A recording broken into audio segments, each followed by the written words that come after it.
क्या आप जानते हैं कि यीशु कौन था?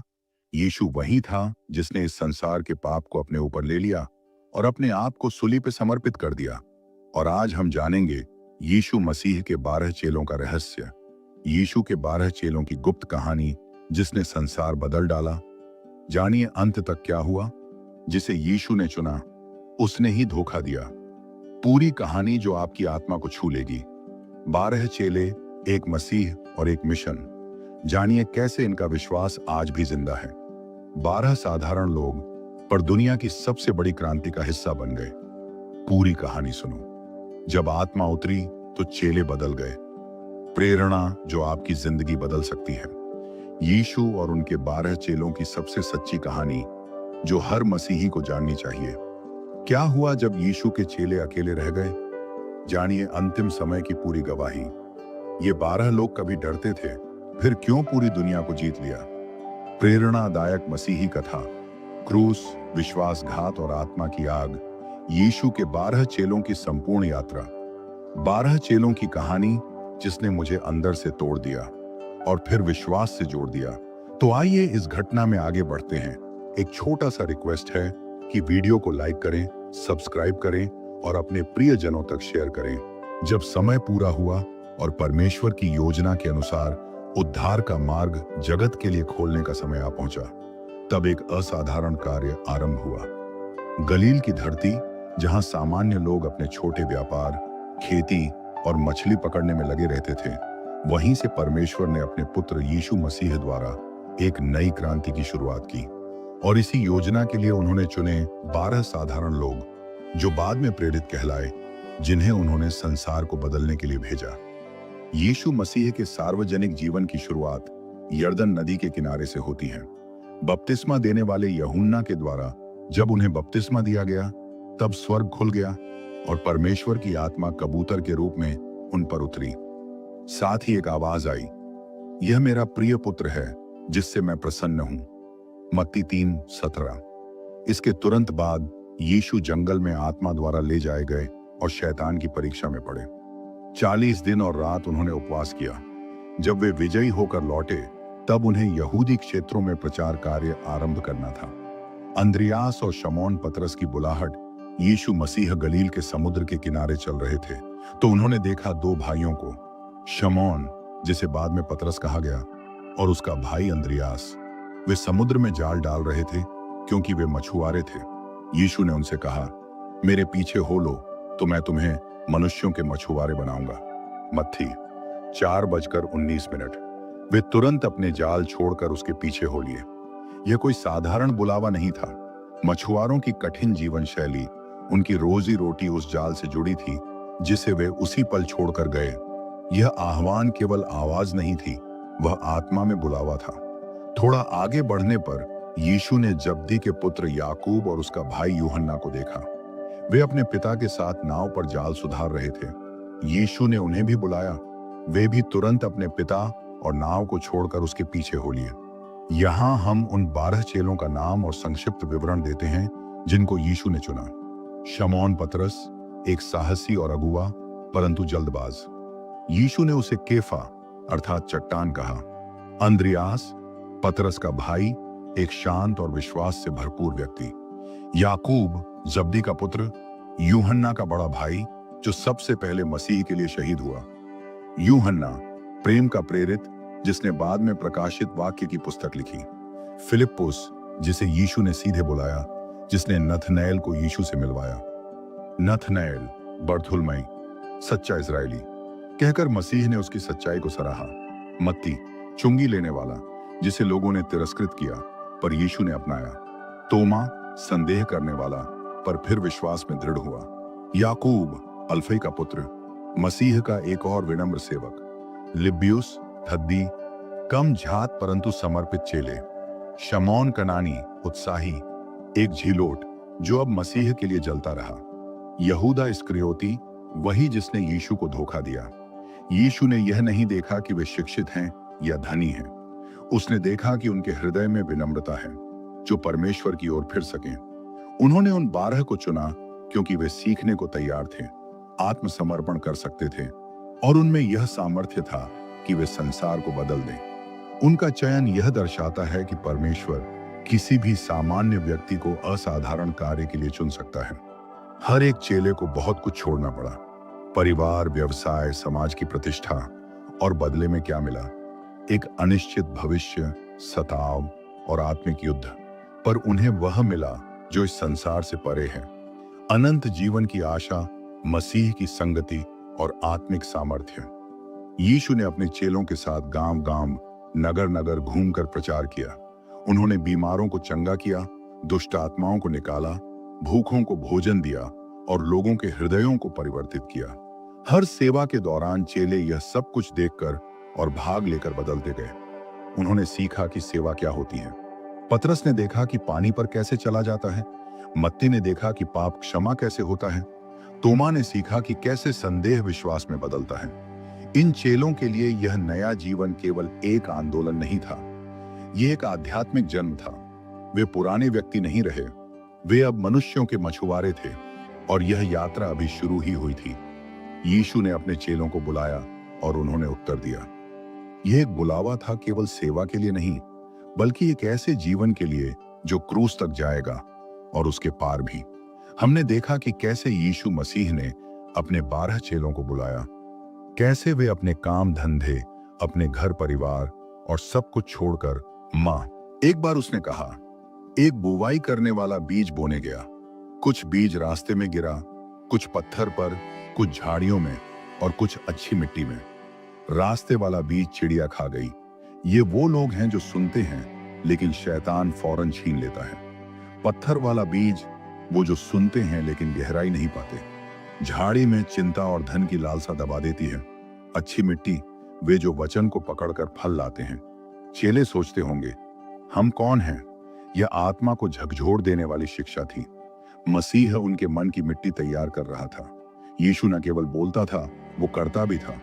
उसके कार्य उसके वचनों को सिद्ध करते थे। चेलों ने पहली बार चमत्कार अपनी आंखों से देखे। यह उनके लिए बहुत बड़ा अनुभव था। पानी को दाख मधु बनाना, काना का विवाह। यीशु ने गलील के काना गांव में जब पहली बार चमत्कार किया, पानी को दाख मधु बना दिया। यह दिखाता था कि मसीह केवल उपदेश नहीं, समाधान भी लाता है। झील पर तूफान शांत करना। एक रात चेले नाव पर थे। तूफान आया, पानी नाव में भरने लगा। यीशु सो रहा था। चेले डर गए और बोले, प्रभु बचा, हम मर रहे हैं। यीशु उठकर बोला, शांत हो, और तूफान थम गया। उस दिन चेले डर गए। यह कौन है कि हवा और समुद्र भी इसका कहना मानते हैं? उन्हें पता चला यह कोई साधारण मनुष्य नहीं, यह परमेश्वर का पुत्र है। यीशु ने कहा, जो तुम में बड़ा बनना चाहता है वह सबसे छोटा बने। एक बार उसने अपने चेलों के पैर धोए। यह गुलामों का काम था। उन्होंने कहा, हे प्रभु, तुम हमारे पैर कैसे धो सकते हो? यीशु ने कहा, अगर मैं ना धोऊं तो तेरा मुझसे कोई लेना देना नहीं।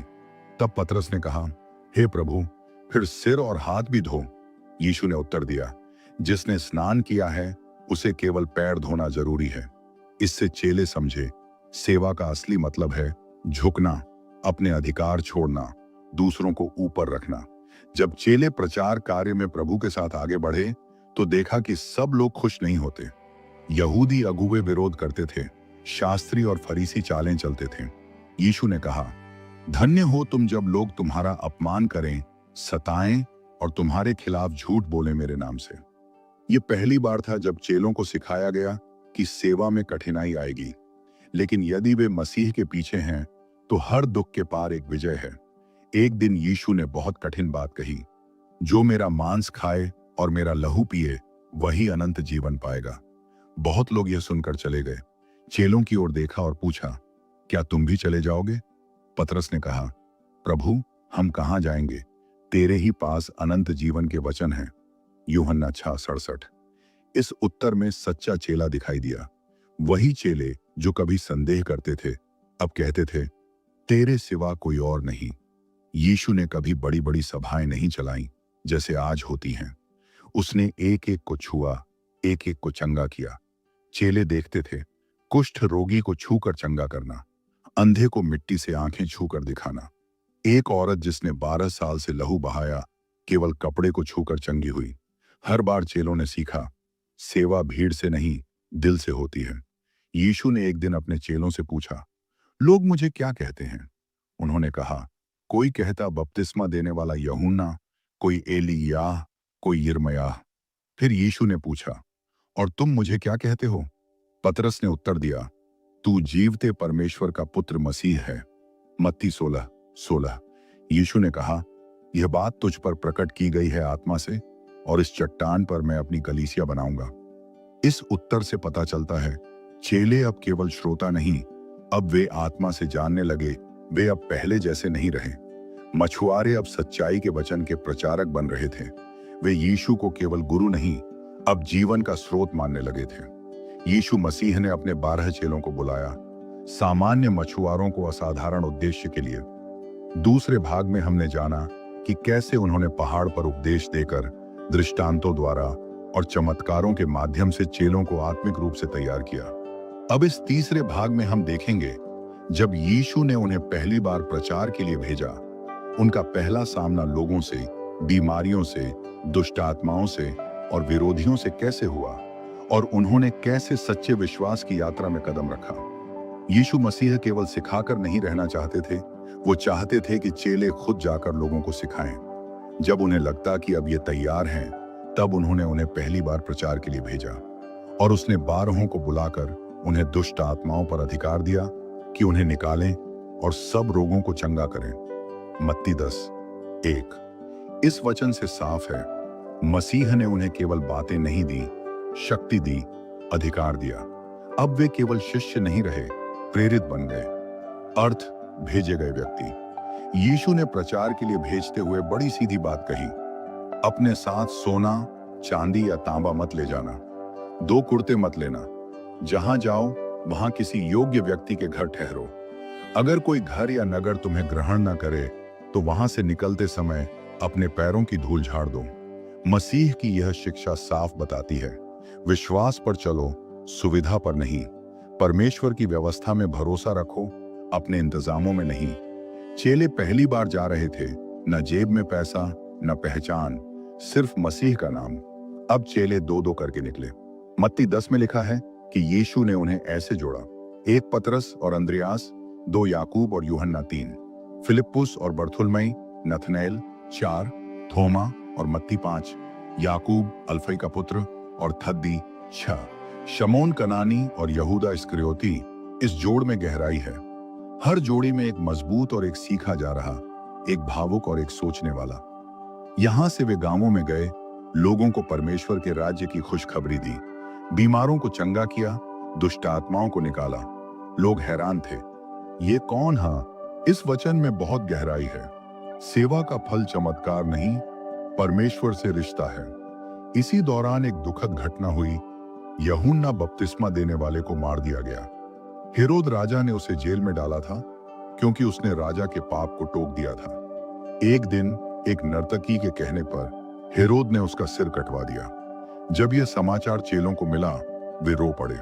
मसीह चुप हो गया। उसने शांति से उन्हें जंगल में ले जाकर विश्राम दिया। यह पहला संकेत था, सेवा में मौत भी आ सकती है, लेकिन सत्य नहीं झुकता।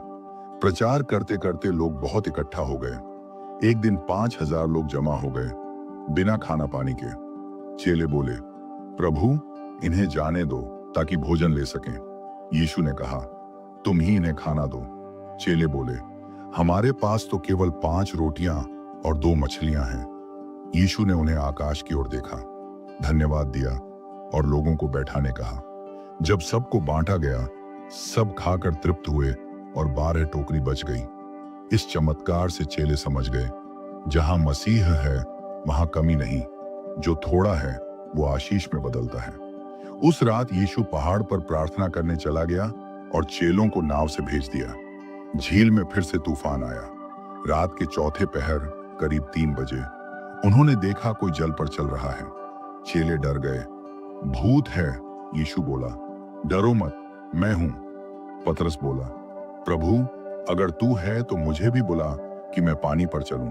यीशु बोला, आ जा। पतरस चल पड़ा, लेकिन जब हवा देखी तो डर गया और डूबने लगा। यीशु ने हाथ पकड़कर निकाला और कहा, हे अल्पविश्वासी, तू क्यों संदेह किया? इस घटना ने सिखाया, विश्वास पानी पर चला सकता है, लेकिन संदेह डुबो देता है।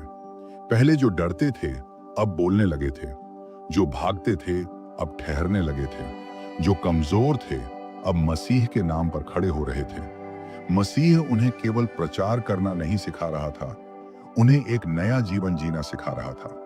मसीह ने चेलों को कैसे प्रचार के लिए भेजा, कैसे उन्हें दुष्ट आत्माओं पर अधिकार मिला, कैसे उन्होंने चमत्कार और विरोध दोनों का सामना किया, और कैसे मसीह ने उन्हें आत्मिक संतुलन में रखा।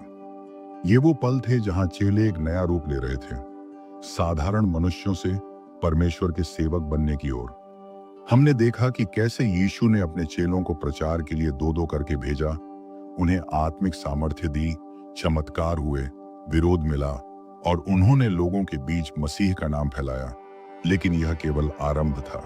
अब शुरू होता है उनकी परीक्षा का अगला चरण, जहां उन्हें केवल प्रचार नहीं बल्कि क्रूस की छाया में चलना है, जहां उनका सामना खुद के भीतर के डर, भ्रम और विश्वास की कसौटी से होगा।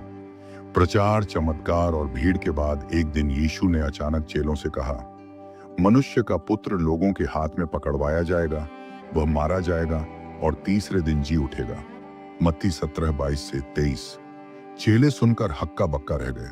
पतरस बोला, प्रभु, ऐसा कभी ना हो। तब यीशु ने उसे डांटा, हे शैतान, मेरे सामने से हट, तू परमेश्वर की बातों की नहीं मनुष्यों की सोचता है। यह बड़ी कठोर बात थी, पर यह जरूरी था।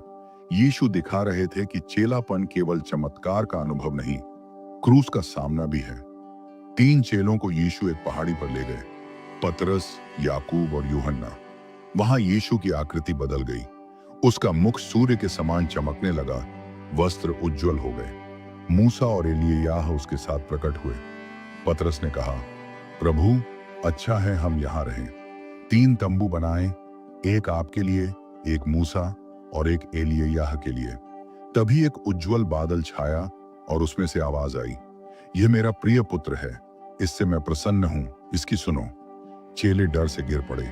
यीशु ने उन्हें उठाया, डरो मत, मैं हूं। यह अनुभव चेलों को दिखाता है कि मसीह केवल मनुष्य नहीं, वह परमेश्वर का पुत्र है जो स्वर्ग से आया है। यीशु अब सीधे यरूशलेम की ओर बढ़ रहे थे। चेले पीछे पीछे चल रहे थे, पर मन में चिंता थी, क्योंकि वे जानते थे यरूशलेम में खतरा है। मत्ती 20:17-19 में लिखा है, यीशु उन्हें अलग ले जाकर फिर से कहा, मनुष्य का पुत्र यरूशलेम में पकड़वाया जाएगा, अगुओं को सौंपा जाएगा और मारा जाएगा। अब यह बात दोहराई जा रही थी। यह संकेत था, क्रूस अब दूर नहीं। चमत्कार, प्रचार और भीड़ ने चेलों को उत्साहित कर दिया था। एक दिन उनके बीच विवाद हो गया, हम में से सबसे बड़ा कौन है? यीशु ने एक बालक को बुलाया और कहा, जो इस बालक के समान नहीं बनता वह स्वर्ग के राज्य में नहीं जा सकता। जो अपने को सबसे छोटा समझे वही बड़ा है। यह सीख दिल को छू लेने वाली थी। सच्चा महान वही है जो दूसरों को ऊंचा करे। एक दिन मसीह ने कहा, एक गड्ढे का बच्चा लाओ, उस पर मैं चढ़कर यरूशलेम जाऊंगा। चेले गड्ढा लाए। यीशु गड्ढे पर बैठकर यरूशलेम में दाखिल हुए। लोगों ने खजूर की डालियां बिछाईं, कपड़े रास्ते पर डाले और चिल्लाए, होशाना, दाऊद के पुत्र को धन्य है। चेलों की आंखों में चमक थी। अब तो सब मसीह को राजा मानने लगे हैं, पर यीशु की आंखों में आंसू थे। उसे पता था कि यही भीड़ कुछ ही दिनों में क्रूस पर चढ़ा दो, चिल्लाएगी। यरूशलेम के मंदिर में यीशु गए। वहां देखा, लोग व्यापार कर रहे हैं, पैसे बदल रहे हैं। उन्हें बहुत क्रोध आया। उन्हें बाहर निकाला और कहा, मेरा घर प्रार्थना का घर कहलाएगा, तुमने इसे डाकुओं की गुफा बना दिया है। धार्मिक अगुवे चिढ़ गए, ये कौन है जो हमारे मंदिर में यह कर रहा है? अब वे साजिश करने लगे, कैसे इसे फंसाएं, कैसे मरवाएं। चेले डर गए। वे समझने लगे थे, क्रूस अब निकट है। यीशु ने चेलों के साथ अंतिम भोजन किया, जिसे हम प्रभु भोज कहते हैं। वहां उसने रोटी लेकर कहा, यह मेरी देह है जो तुम्हारे लिए टूटेगी, और कटोरा लेकर कहा, यह मेरा लहू है जो पापों की क्षमा के लिए बहाया जाएगा। फिर उसने चेलों को चौंका दिया, तुम में से कैसे यीशु मसीह यरूशलेम में दाखिल हुए, मंदिर को शुद्ध किया, अंतिम भोज किया, गेतसमनी में प्रार्थना की और अंत में यहूदा के द्वारा पकड़वाए गए। अब इस भाग में हम देखेंगे वह सबसे कठिन समय जब प्रभु को क्रूस की ओर ले जाया गया और चेले डर, शर्म और टूटी उम्मीदों से गुजरते हैं। यह भाग निराशा से नई आशा की यात्रा है। भीड़ ने जब यीशु को पकड़ लिया तब उसे महायाजक कयाफा के पास ले जाया गया। वहां नकली गवाह बुलाए गए, झूठे आरोप लगाए गए, यह मंदिर को गिरा देगा। उसने खुद को परमेश्वर का पुत्र कहा। यह सुनकर महायाजक ने वस्त्र फाड़ दिए। अब और क्या गवाह चाहिए? लोगों ने उसे थप्पड़ मारे, थूका और कहा, भविष्यवाणी कर, तुझे किसने मारा?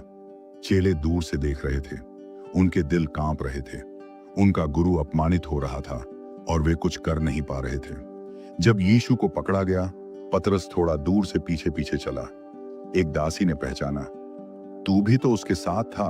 पतरस बोला, मैं नहीं जानता कि तू क्या कह रही है। फिर 2 बार और लोगों ने पूछा और तीनों बार पतरस ने इनकार किया। तीसरी बार मुर्गा बोला। यीशु ने उसकी ओर देखा। पतरस बाहर जाकर कड़ाके से रोया। यह वही पतरस था जो कहता था, मैं तेरे लिए मर जाऊंगा।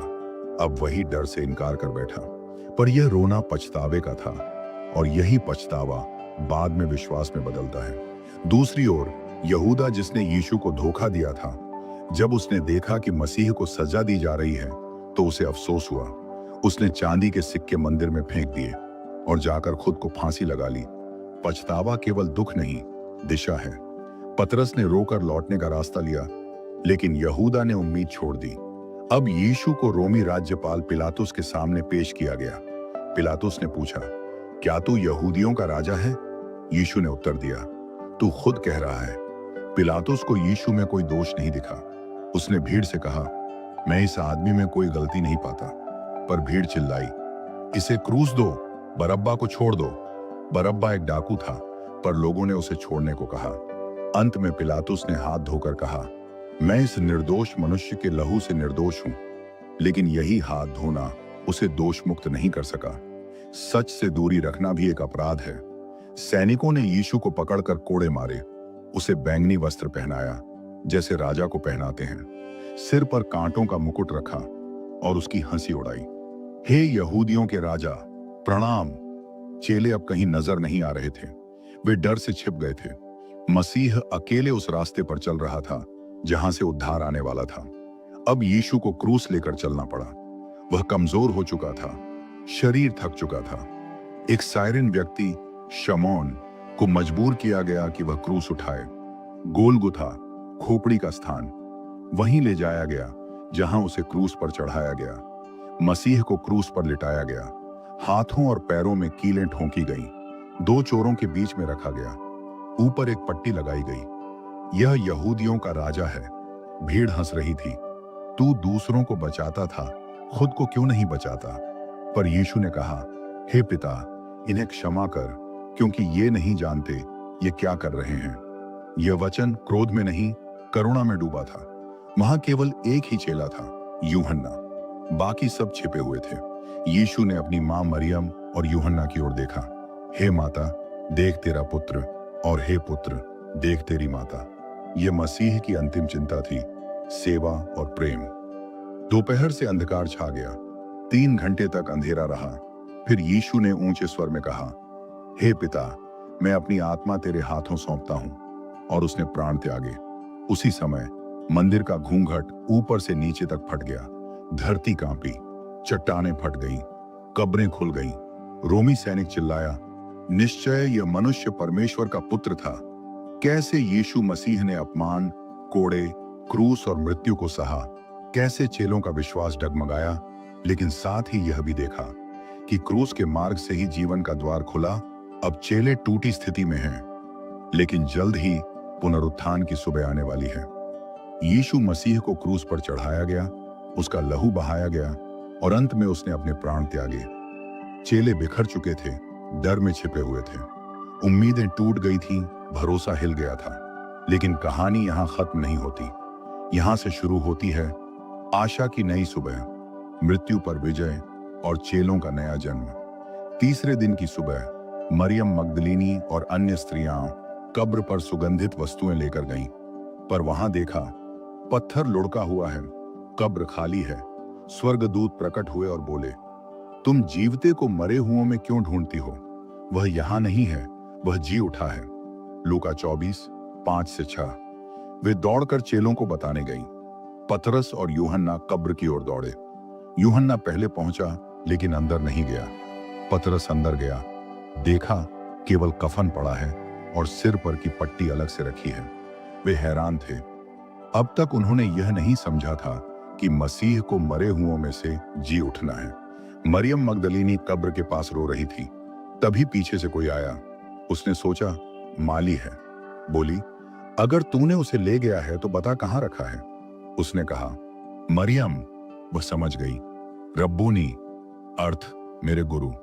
यीशु ने कहा, मुझे मत छू, क्योंकि मैं अभी पिता के पास नहीं गया, पर मेरे भाइयों के पास जा और कह, मैं अपने पिता और तुम्हारे पिता, अपने परमेश्वर और तुम्हारे परमेश्वर के पास जाता हूं। यह पुनरुत्थान के बाद पहली भेंट थी, एक स्त्री से जो प्रेम में सबसे पहले पहुंची थी। उसी दिन शाम को चेले एक कमरे में छिपे हुए थे। डर के मारे दरवाजे बंद थे। तभी यीशु उनके बीच में आकर खड़ा हो गया और बोला, शांति तुम्हें मिले। और उसने उन्हें अपने हाथ और पंजर दिखाए। वे हक्के बक्के रह गए। सच में वह जी। चेले हर दिशा में बिखर गए और सुसमाचार फैलने लगा। अब देखिए क्या हुआ। पतरस रोम गया, वहां मसीही कलीसिया की स्थापना की। अंत में क्रूस पर उल्टा मारा गया यूहन्ना एशिया माइनर में सेवा की, प्रकाशित वाक्य की पुस्तक लिखी, वृद्धावस्था तक जीवित रहा याकूब जेब्दी का पुत्र। हेरोदेस ने तलवार से मरवा दिया। शहीद होने वाला पहला प्रेरित थोमा भारत आया, केरला चेन्नई तक। लाखों को प्रभु में लाया, भाले से मारा गया।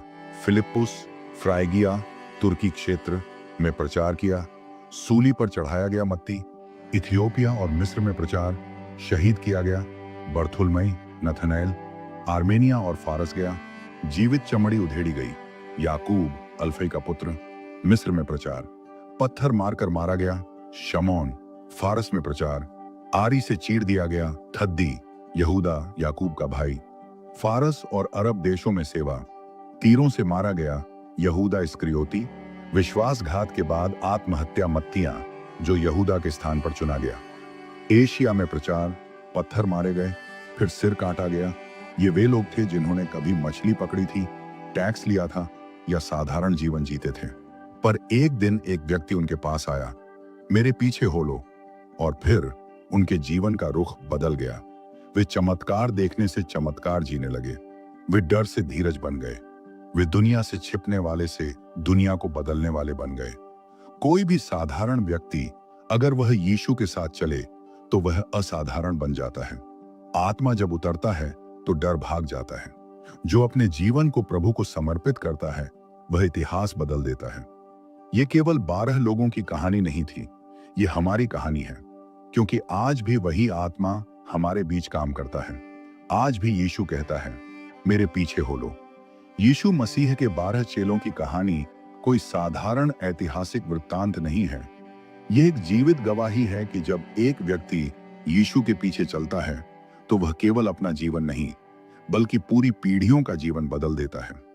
इन 12 लोगों के जीवन की कहानी हमें दिखाती है कैसे साधारण लोग असाधारण बन सकते हैं, कैसे गिरावट से भी महानता की ओर बढ़ा जा सकता है, और कैसे एक समर्पित आत्मा पूरे संसार को बदल सकती है। अब आइए हम गहराई से समझें कि इस संपूर्ण यात्रा से हमें क्या सीखना है और हमारी आत्मा को इससे क्या प्रेरणा मिलती है।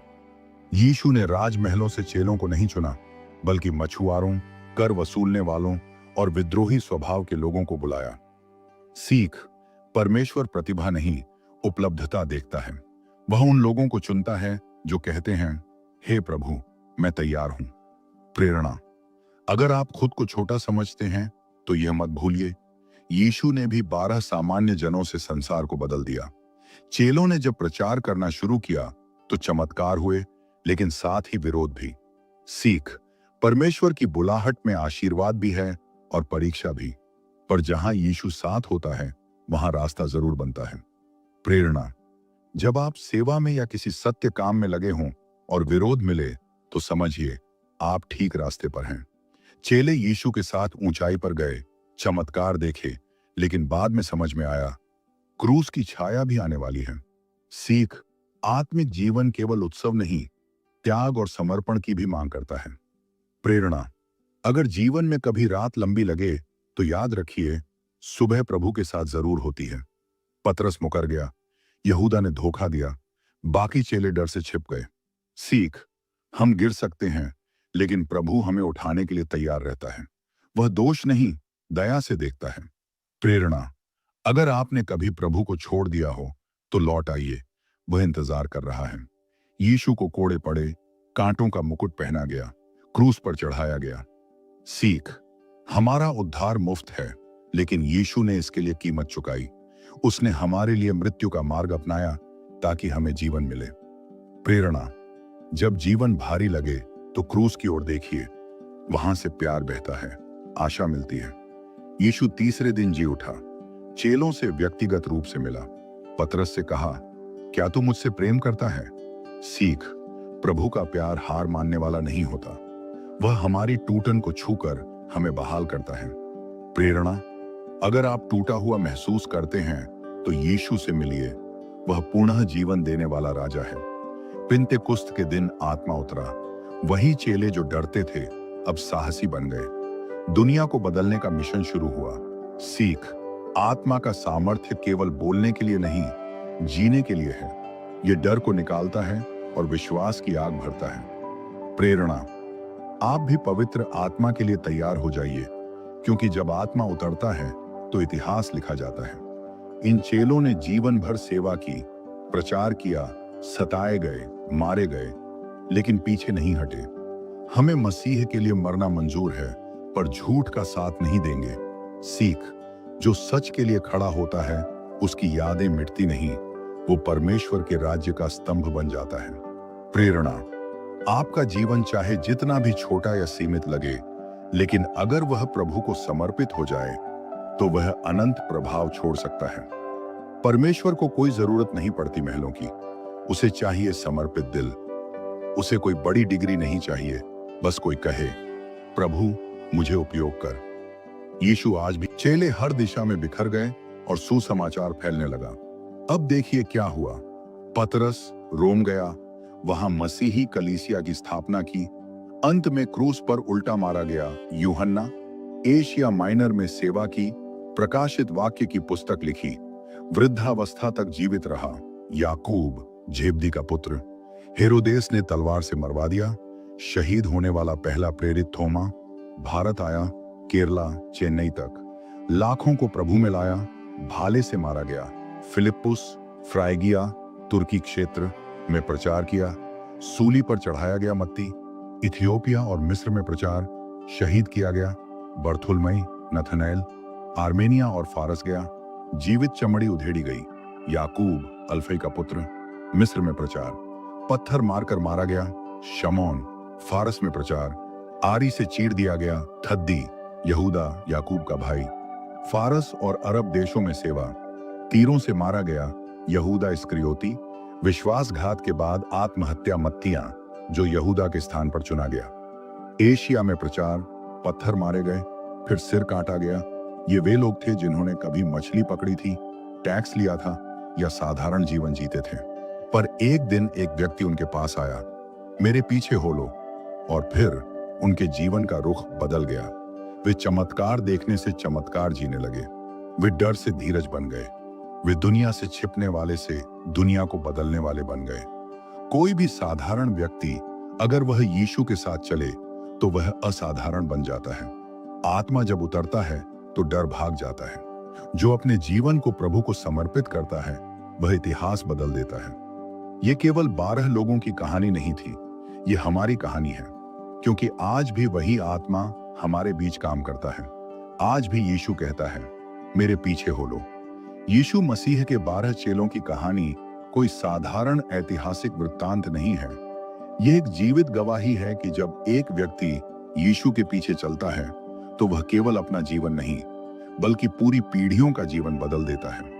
इन 12 लोगों के जीवन की कहानी हमें दिखाती है कैसे साधारण लोग असाधारण बन सकते हैं, कैसे गिरावट से भी महानता की ओर बढ़ा जा सकता है, और कैसे एक समर्पित आत्मा पूरे संसार को बदल सकती है। अब आइए हम गहराई से समझें कि इस संपूर्ण यात्रा से हमें क्या सीखना है और हमारी आत्मा को इससे क्या प्रेरणा मिलती है। यीशु ने राजमहलों से चेलों को नहीं चुना, बल्कि मछुआरों, कर वसूलने वालों और विद्रोही स्वभाव के लोगों को बुलाया। सीख, परमेश्वर प्रतिभा नहीं, उपलब्धता देखता है। वह उन लोगों को चुनता है जो कहते हैं, हे प्रभु, मैं तैयार हूं। प्रेरणा, अगर आप खुद को छोटा समझते हैं तो यह मत भूलिए, यीशु ने भी 12 सामान्य जनों से संसार को बदल दिया। चेलों ने जब प्रचार करना शुरू किया तो चमत्कार हुए, लेकिन साथ ही विरोध भी। सीख, परमेश्वर की बुलाहट में आशीर्वाद भी है और परीक्षा भी, पर जहां यीशु साथ होता है वहां रास्ता जरूर बनता है। प्रेरणा, जब आप सेवा में या किसी सत्य काम में लगे हों और विरोध मिले तो समझिए आप ठीक रास्ते पर हैं। चेले यीशु के साथ ऊंचाई पर गए, चमत्कार देखे, लेकिन बाद में समझ में आया क्रूस की छाया भी आने वाली है। सीख, आत्मिक जीवन केवल उत्सव नहीं, त्याग और समर्पण की भी मांग करता है। प्रेरणा, अगर जीवन में कभी रात लंबी लगे तो याद रखिए सुबह प्रभु के साथ जरूर होती है। पतरस मुकर गया, यहूदा ने धोखा दिया, बाकी चेले डर से छिप गए। सीख, हम गिर सकते हैं, लेकिन प्रभु हमें उठाने के लिए तैयार रहता है। वह दोष नहीं, दया से देखता है। प्रेरणा, अगर आपने कभी प्रभु को छोड़ दिया हो तो लौट आइए, वह इंतजार कर रहा है। यीशु को कोड़े पड़े, कांटों का मुकुट पहना गया, क्रूस पर चढ़ाया गया। सीख, हमारा उद्धार मुफ्त है, लेकिन यीशु ने इसके लिए कीमत चुकाई। उसने हमारे लिए मृत्यु का मार्ग अपनाया ताकि हमें जीवन मिले। प्रेरणा, जब जीवन भारी लगे तो क्रूस की ओर देखिए, वहां से प्यार बहता है, आशा मिलती है। यीशु तीसरे दिन जी उठा, चेलों से व्यक्तिगत रूप से मिला।